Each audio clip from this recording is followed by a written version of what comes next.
త్రిదళం త్రిగుణకారం త్రినేత్రం క్షత్రియయుధం త్రిజన్మ పాప సంహారం ఏకబిల్వం శివార్పణం. అందరికీ happy Shivaratri. Welcome to Susi channel. ఈరోజు శివ కళ్యాణం కోసం మా ఇంటి నుంచి అయితే తలంబ్రాలు వెళ్తున్నాయి. వీళ్ళంతా ఇవి తీసుకెళ్ళడానికని వచ్చారు. మేము ఇలా బియ్యము, దక్షిణ, ఆకులు, నిమ్మకాయ, కొబ్బరి, ఎల్లిపాయలు, పసుపు, కుంకుమ అన్నీ కలిపి పెట్టిస్తాము తలంబ్రాలకి. వాళ్ళు వచ్చి తీసుకెళ్లారు గుడికి. మేము కూడా ఇంకా రెడీ అయిపోయి శివ కళ్యాణం చూడడానికి గుడికి అయితే వెళ్ళాము. నైట్ జాగరణ చేసే వాళ్ళకి ఇక్కడ అందరూ కళ్యాణం చూడడానికి వస్తారు. మేమైతే వెళ్ళాం, కానీ తన్వికకి ఫీవర్ వచ్చింది కాబట్టి ఎక్కువసేపు ఉండలేదు. తను బాగా సతాయిస్తుంది. తొందరగా వచ్చేసాం. కళ్యాణం అయిపోయే వరకు అయితే ఉండలేదు, మధ్యలోనే వచ్చేసామండి.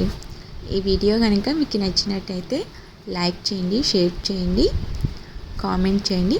ఫస్ట్ టైం ఛానల్ చూస్తున్నట్లయితే సబ్స్క్రైబ్ చేయడం మర్చిపోవద్దు. ఇక్కడ శివ కళ్యాణం జరుగుతుంది కదా, అయ్యగారు కథలు అయితే చెప్తున్నారు. మీరు కూడా ఒకసారి అయ్య చెప్పే కథలు వినండి. చేసేటటువంటి హోమగుండంలోనే ఆమె సాక్షాత్ అక్కడనే నిలబడి అగ్నికి ఆహుతి అయిపోతుంది అనమాట. ఆ దృశ్యాన్ని పరమేశ్వరుడు చూస్తూ ఉంటాడనమాట. అంటే దక్షుడు ఏమేమి మాట్లాడుతున్నాడు, ఏం చేస్తున్నాడు అని చెప్పి పరమేశ్వరుడు చూస్తూ ఉంటాడు. చూస్తూ ఉన్నటువంటి సమయంలో ఇంకా తన్విక అయితే మధ్యలో ఇలా కొద్దిసేపు ఇట్లా పోయింది, కానీ బియ్యం దగ్గరికి ఎక్కువసేపు అయితే ఉండలేదు. మేమైతే తొందరగా ఇంటికి వచ్చేసాము. ఇంకా ఇంటికి వచ్చిన తర్వాత మార్నింగ్ అయితే దేవుడికి నైవేద్యం పెట్టడం కోసం నేను అయితే సగ్గుబియ్యం పాయసం చేశాను. సగ్గుబియ్యం పాయసం మేము కర్నూలుకి వెళ్ళినప్పుడు అత్తమ్మ మాకు సగ్గుబియ్యం పాయసం చేసి పెట్టారనమాట.